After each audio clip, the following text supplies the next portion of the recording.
Students at one local school have been working since January to create their own children's book. Today, they share the final product with peers. Connor Magliozzi has more.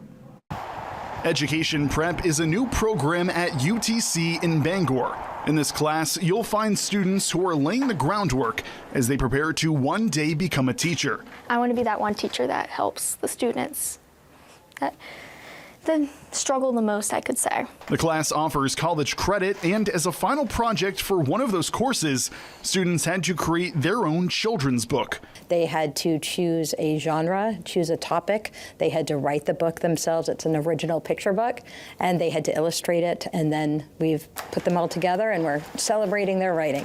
And on Friday, they shared their work with peers. I loved every single book I read. I think everybody did an amazing job with this project, and it was very interesting to see all of their different stories and see how they portrayed this idea of writing your own picture book. And everybody went such a different way with it, from illustration to story to color to all of that. And it was really amazing to see that. It's not just writing a story, it's creating something that somebody can walk away thinking about, having a message that they can take into their own world. And for some of these students, the messages in these books are deeply personal. I wrote a book about a kid who had a few things happen in his life when he was younger that made him lose trust with people.